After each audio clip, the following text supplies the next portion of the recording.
verse 18, iti Ephesians 4:18, idinto anakudrep repan ti panakaawat da, anaya dayuda iti biyag ti Diyos, gapu iti kinakuneng nga adda kadakwada, amaipuon iti tatangken ti puso da. Nakita yo itong kabsat nga kastoy ti kasasaad ti tao. Nakuneng tayo launa yan nga mang distinguish no nya ti naimbag kendakes. Ti tao itatta ti amuna no nya digiti raramiden na kinaimbag ay itong kabsat. Dahil discernment tayo iti no nya ti what is good, what is evil, ket talagang nasipnget una yan, I think kabsat ti panakaawat tayo. So nga, no wonder, itatanga panawen tayo, nga dagiti tao, ammo dalang nga rod nga basulan. Ammo dalang nga rodin, nga dahito may kaniwas, iti pagayatan ti Diyos. Ngem, gapu, tati tao, nakapsot una yan, iti discernment na, noon niya iti naimbag, noon niya iti dakes, nasipkat una yan, ti pan nakaawat tayo, ay ting kabsat, ket aramidan tayo lata. Iso nga, kastoy, iti kasasaad, ti tao, ita, ay ting kabsat. So nga nakabubuteng tao, ti panagbiag, ti tattao, itata, kita talagang nakurangan, ti panagbuteng da, iti Diyos. Gaputa, marigatan na sipnget una yan, ti panakaawat ti tao, noon niya, tinaimbag kendakes, ay tinagapsa. Gapu, iti nakulaapan tayo, iti basol, ay tinagapsa. Iso nga, napateg, launay nga, iti Espiritu Santo, niya po Diyos, agtaeng kada tayo, tapno iso ti mangiturong, mangidalan kada tayo, iti nasantuan, apanagbiag, ay tinagapsa. Ket saan lang nga nasipnget una yan, ti panakaawat tayo, no di ket ti may katlupay, nga kasasaad tayo, napumpuno ti puso tayo, iti kinadakes, ay tayong kapsa. Dito ti saritaan ti Jeremias 17, versikulo 9, Jeremiah, chapter 17, kapsa, verse 9. Basahin tayo man, kunana, tinasantuan na Biblia, ti pusong manangalilaw anakarkaro ngem dagiti amin na banag. Ket isu na palalo anagdakes asinno ti makaammo ken kuana. Kitayo ay ting kabsat nga ti puso ti tao tatta ket dakes una yan. Napunpuno ti puso ti tao ti kinadakes. Gasiman ti tattao tatta, maturog ti rabi, yung pampanunutan na, noon niya manan ti kinadakes, nga aramidan na, iti sumarnungal daw. Instead, nga dumawat ti pamakawan, kinaya po Diyos, pampanunutan naman, noon niya man ti sumarnung, nga dakesen, nga aramidan na. Kasta ti tao itan, ay tin kabsat, napunpuno, iti puso na, ti kinadakes. Manangal lilaw, iso nga, nga panawan, nagaduti scammer. Kasta, iting kabsat, ti tao itata, talaga nga, nagaduti scammer, nagaduti, dages, nga, pampanuno, aramid, ti tao, iting kabsat, mangluko da, itipada da nga tao. So nga, kita yung nga talaga nga pudno, ti sarita, yung tinasantuan na Biblia, iting kabsat. Kaya iti may kapat, nga pudno nga sasaad ti tao ket natay na espiritualan.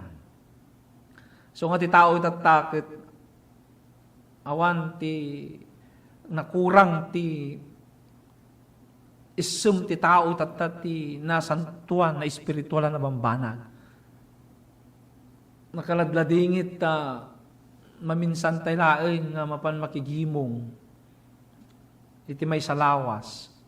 Ngayon, ti tao tatag, awan ti isum ti tao, nga mapan, makigimong, mapan makisimba, ay tayo nakapsa, nagdaydayaw kiniya po Diyos. Tati tao, kuna natay, ti na espiritualan. Isu nga kastoy ti kasasaad tayo ay tayong kabsat.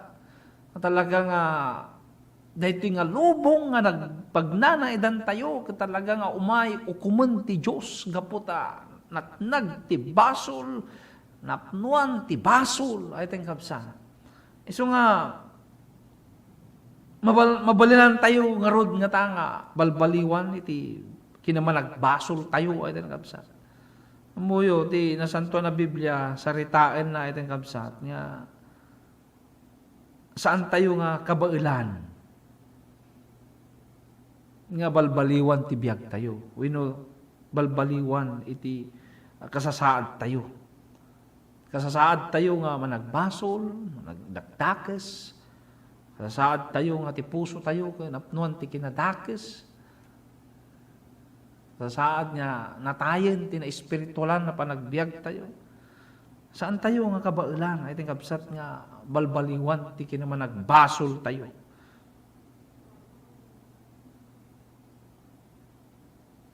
Niya po tayo nga Jesus laeng, ay tayong kapsat, iti makabail, nga mangbalbaliw ti panagbiag, ti sumugtunggal maysa, kada tayo.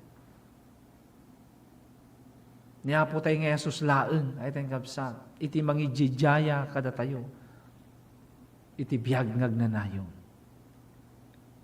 Suna laeng, iti ururayan tayo, nga umay, mangisalakan kada tayo. Iti dahito yung managbasol nga lubong. Kit iyeg na tayo. Iti napimpintas na sayata lugar. Nga iso nga rod, iti santuan na langit. Nga iso ti tawiden, ti anak na. Yan ipaay na ti biyag ngagnanayon. Kaday ti anak na managbasol na nagbabawi. Kit insugod at ti biyag na kinayapo tayo ng Jesus. Iso nga niya kadi dagiti nasken unay panagsapul tayo ay tayong kabsa itipan na kay salakan tayo. Umuya tayong kabsat, kasapulan tayo, nga agadal, tinasanto na sa uti Diyos. Yan adu tayo, ay tayong kabsat, iti panagadal, ti sa uti Diyos. Saan nga puro, dito, cellphone, iso nga kanayon, ti iganan tayo. Yan adu tayo man, ay tayong kabsat, iti agsukimat, agadal, ti sa uti Diyos.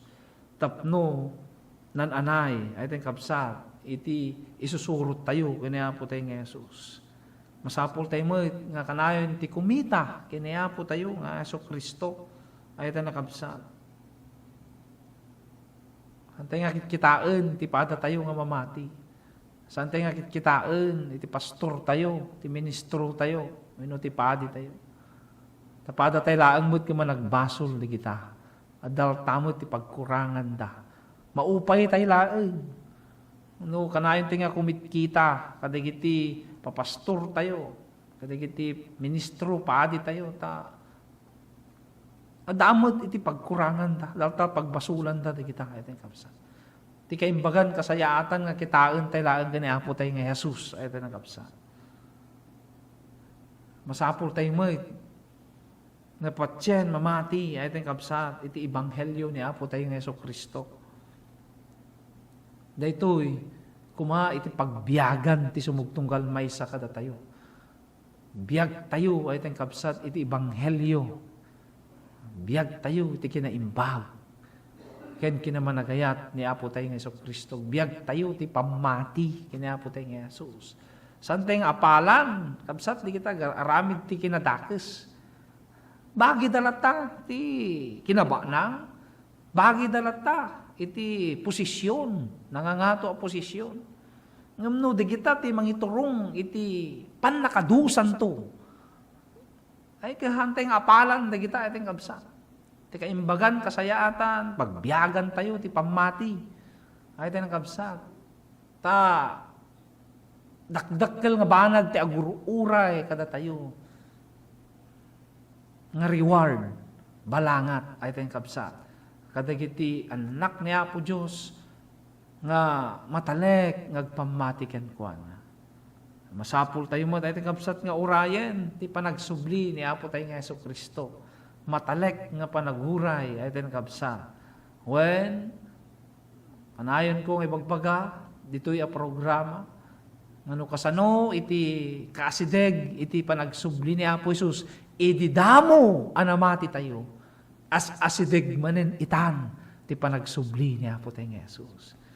Iso nga ayata nakabsat, yung gagayam ko, masapol tayo ti may salakan. Katawan, ti sabali, apakay salakan nan tayo, no dilaan niya, Apo tayo ng Yeso Kristo. Sapay kumaayata nakabsat, taitang aldaw, idyan tayo, guraan tayo, ti basol. Saan tayo nga apalan, dagiti aramid, ti kinadakes, ti basol. No di kat ipamaysa tayo kumaayata nakabsat, iti sumurot, kiniapo tayo ng Jesus. Maadaan tayo kumatinananay, nga nadiket, a relasyon, kiniapo tayo ng Jesus. Tada ito'y iti talaga nga napaypayso, kasapulan tayo, panakaysalakan. Kat dahita apan nakaysalakan, ijijaya kada tayo ni Apo tayo ng Jesus. Ni Apo Jesus, binayadan na, ingkaro na, dahito nga panakaysalakan tayo, ijay cross, ay tayo nakapsat. Instead nga datay ito kumatimatay, ijay impyerno, datayo ni Apo Jesus tinatay, ingkarunan, ijay cross.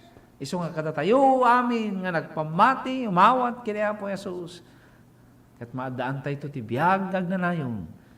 Ijay langit ngayon sa gana na. Sapay kumangarot ay tayong kapsat, itang aldaw, isuko tayo, tibiyag tayo, kiniapo tayong Jesus. Pawayawayaan tayo, ay tayong kapsat, iti pan nakatagabo, ti basol. Iwagsak tayo, ti basol. Kiti pamaysa tayo, iti sumurot, kiniapo tayong Jesus. Agbabawi tayo, kada kiti basbasol tayo.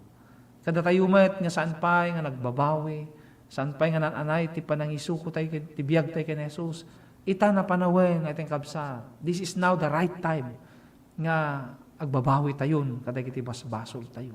Saan pa nga naladaw ti amin. Naglagipen tayo, asidegan ti panagsubli ni Apo Jesus.